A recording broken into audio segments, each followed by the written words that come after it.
Hello विद्वानों, मैं Shailesh sir S teacher academy पर आपका हार्दिक स्वागत करता हूं। आपके लिए पुनः मैं कुछ महत्वपूर्ण क्वेश्चन लेकर आया हूं जो आपके सिलेबस में पाठ्यक्रम में है। कवि कर्तव्य पंडित महावीर प्रसाद द्विवेदी जी द्वारा रचित रचना है, जिससे ये इम्पोर्टेंट क्वेश्चन है। तो आइए देखते हैं।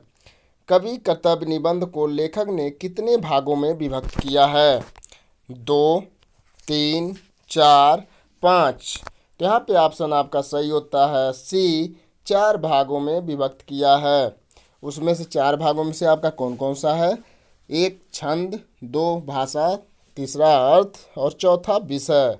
तो इसी 4 के विषय में कवि कर्तव्य निबंध में लेखक ने चर्चा किया है। अगला प्रश्न, कवि कालिदास की निरंकुशता किसकी रचना है? महावीर प्रसाद द्विवेदी, श्याम सुंदर दास, महावीर प्रसाद द्विवेदी, हजारी प्रसाद द्विवेदी। तो देखिए यहाँ पे महावीर प्रसाद द्विवेदी 2 बार प्रिंट हो गया है, तो यहाँ से एक मान लीजिए रामविलास शर्मा कर दिया जाता है। तो आपका कौन सा ऑप्शन सही होगा? तो यहाँ पे आप ए लगा सकते हैं, महावीर प्रसाद द्विवेदी। ठीक है विद्वानों, आइए अगला प्रश्न देखते हैं। कवि कर्तव्य निबंध के रचनाकार हैं माखनलाल चतुर्वेदी, रामचंद्र शुक्ल, महावीर प्रसाद द्विवेदी, हजारी प्रसाद द्विवेदी। तो बताइए आप लोग कौन सा ऑप्शन सही होगा? तो यहाँ पे ऑप्शन सही होता है आपका सी, महावीर प्रसाद द्विवेदी। अगला प्रश्न, महावीर प्रसाद द्विवेदी द्वारा लिखित दमयंती का चंदोपालंब निबंध है वर्णनात्मक निबंध, विवरणात्मक निबंध, भावात्मक निबंध, विचारात्मक निबंध। तो यहाँ पे ऑप्शन सही होता है आपका सी, भावात्मक निबंध। अगला प्रश्न, इनमें से महावीर प्रसाद द्विवेदी की गद्य रचनाएं हैं साहित्य आलाप, साहित्य संदर्भ, नाट्यशास्त्र, इनमें से सभी। तो आप लोग जानते हैं, तो बताइए कौन सा ऑप्शन सही होगा? तो यहाँ पर ऑप्शन सही होता है आपका डी, इनमें से सभी रचनाएं महावीर प्रसाद द्विवेदी जी की हैं। आइए अगला प्रश्न देखते हैं। किस निबंधकार के निबंध में लोक एक बिहत्तर वृत्त में उपस्थित रहता है? कुबेरनाथ राय, विद्यानिवास मिश्र, महावीर प्रसाद द्विवेदी, रामविलास शर्मा। तो यहाँ पे ऑप्शन सही होता है आपका सी, महावीर प्रसाद द्विवेदी के निबंध में लोक एक बृहत्तर वृत्त में उपस्थित रहता है। अगला प्रश्न, महावीर प्रसाद द्विवेदी का जन्म किस जिले में हुआ था? फतेहपुर में, रायबरेली में, हरदोई में, उन्नाव में। तो आप लोग बताइए। यदि आप लोग छोटे कक्षाओं में 10-12 में पढ़े होंगे तो आप लोगों को पता होगा कि महावीर प्रसाद द्विवेदी का जन्म कहाँ हुआ था। तो यहाँ पे ऑप्शन सही होता है आपका बी, रायबरेली में। अगला प्रश्न, द्विवेदी युग का नामकरण किस साहित्यकार के नाम पर हुआ है? हजारी प्रसाद द्विवेदी, प्रभाकर द्विवेदी, महावीर प्रसाद द्विवेदी, सोहन लाल द्विवेदी। तो आप लोगों को अच्छे से पता होगा, ये क्वेश्चन इम्पॉर्टेंट भी है। सी ऑप्शन सही होता है, महावीर प्रसाद द्विवेदी जी के नाम पर द्विवेदी युग का नामकरण हुआ है। आइए अगले प्रश्न देखते हैं।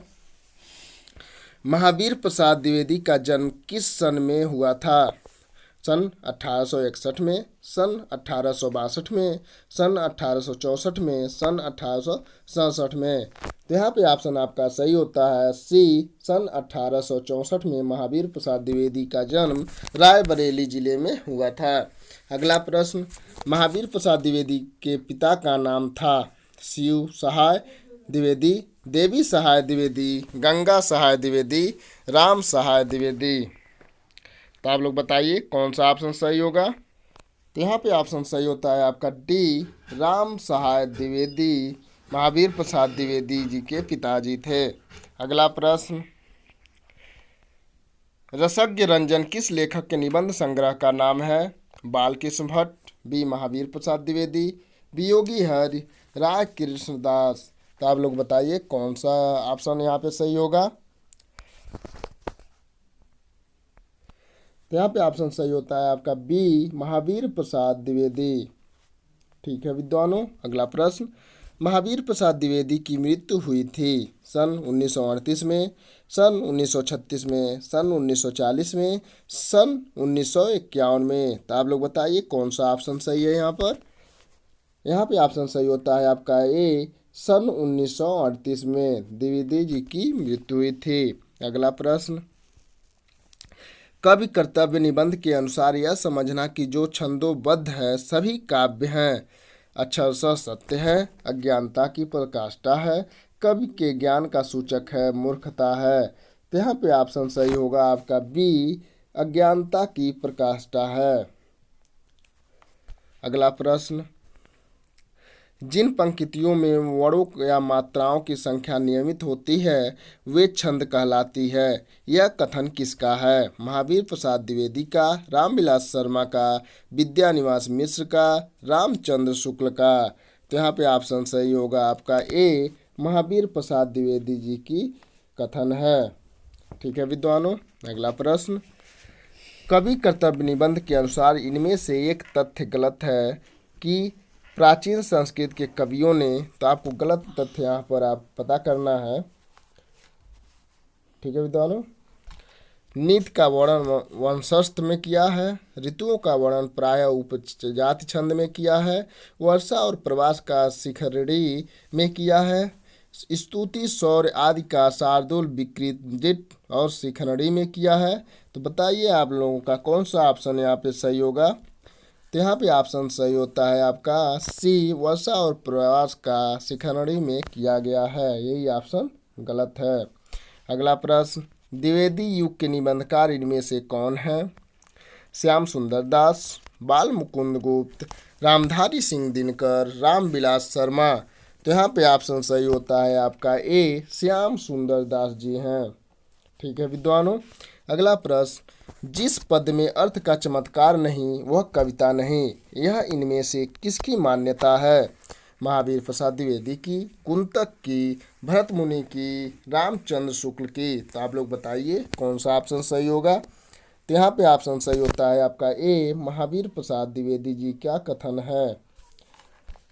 अगला प्रश्न,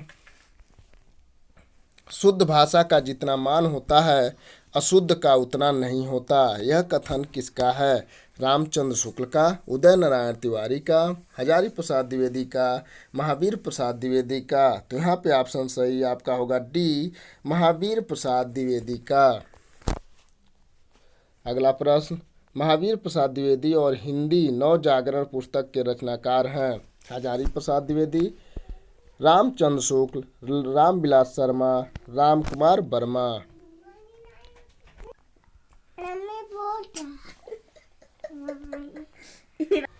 तो यहाँ पे ऑप्शन सही होता है आपका सी, रामविलास शर्मा। ठीक है विद्वानों। अगला प्रश्न, कविता का अच्छा या बुरा होना विशेषता अच्छे अर्थ एवं रस बाहुल्य पर अवलंबित है, यह इनमें से किसका मत है? ए, महावीर प्रसाद द्विवेदी का, जयशंकर प्रसाद का, विद्यानिवास मिश्र का, प्रताप नारायण मिश्र का। तो यहाँ पे ऑप्शन सही होता है आपका ए, महावीर प्रसाद द्विवेदी का। ठीक है विद्वानों। अगला प्रश्न, बिना तुक वाली कविता को लिखने या सुनने का अभ्यास होते ही वह भी अच्छी लगने लगेगी, इसमें संदेह नहीं, यह अभिमत कथन किसका है? ए, रामचंद्र शुक्ल का, रामविलास शर्मा का, मिश्र बंधुओं का, महावीर प्रसाद द्विवेदी का। तो आप लोग बताइए कौन सा ऑप्शन सही होता है? तो यहाँ पे ऑप्शन सही होता है आपका डी, महावीर प्रसाद द्विवेदी का। ठीक है विद्वानों। अगला प्रश्न, महावीर प्रसाद द्विवेदी के निबंधों को बातों का संग्रह किस आलोचक ने कहा है? आचार्य रामचंद्र शुक्ल, नंद दुलारे वाजपेयी, नगेंद्र, रमेश गौतम। तो किसने कहा है बातों का संग्रह? आप लोग बताइए। तो यहाँ पे ऑप्शन सही होता है आपका ए, आचार्य रामचंद्र शुक्ल ने कहा है। अगला प्रश्न, दोधक वृत्त लक्षण है। 2 यगड़ 1 गुरु, 3 भगड़ और 2 गुरु, 3 मगड़ तथा 1 गुरु, 4 सगड़ या तथा 2 गुरु। तो आप लोग बताइए कौन सा ऑप्शन सही होता है? तो यहाँ पे ऑप्शन सही होता है आपका बी, 3 मगड़ तथा 1 गुरु।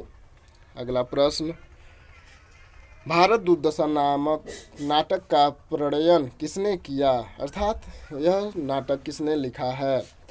बाल मुकुंद गुप्त, लाला निवास दास, राधाचरण गोस्वामी, भारतेंदु हरिश्चंद्र।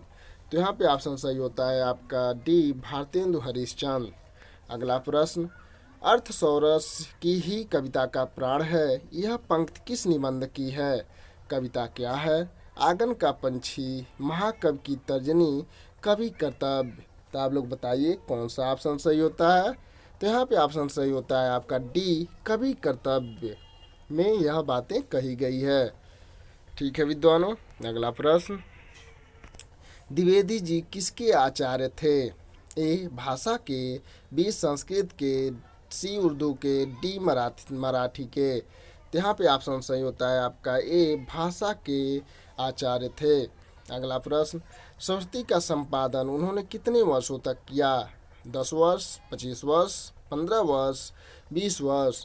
तो यहाँ पे ऑप्शन सही होता है आपका डी, 20 वर्षों तक सरस्वती पत्रिका का संपादन महावीर प्रसाद द्विवेदी ने किया। अगला प्रश्न, बेकन विचार रत्नावली के रचनाकार हैं? हजारी प्रसाद द्विवेदी, आचार्य रामचंद्र शुक्ल, महावीर प्रसाद द्विवेदी, पंडित बालकृष्ण भट्ट।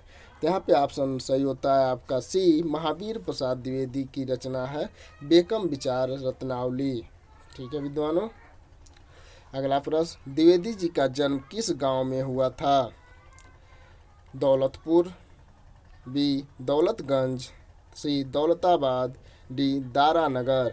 तो यहाँ पे ऑप्शन सही होता है आपका दौलतपुर, रायबरेली जिले के अंतर्गत आता है। तो यह ऑप्शन सही होता है आपका ए, दौलतपुर। अगला प्रश्न,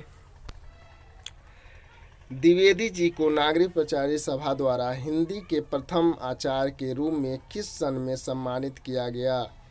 सन 1932, सन 1930, सन 1935, सन 1931। तो यहाँ पे ऑप्शन आपका सही होता है डी, सन 1931 में सम्मानित किया गया। अगला प्रश्न, द्विवेदी जी ने सरस्वती का संपादन किस वर्ष शुरू किया? सन 1904, सन 1903, सन 1902, सन 1905। तो यहाँ पे आपका ऑप्शन सही होता है सन 1903। अगला प्रश्न, हिंदी साहित्य का दूसरा इतिहास किसकी रचना है? Doctor Nagendra, Bachchan Singh, Agyeya, doctor Devraj. तो यहाँ पे ऑप्शन सही होता है आपका बी, बच्चन सिंह जी की रचना है हिंदी साहित्य का दूसरा इतिहास। ठीक है विद्वानों, अगला प्रश्न,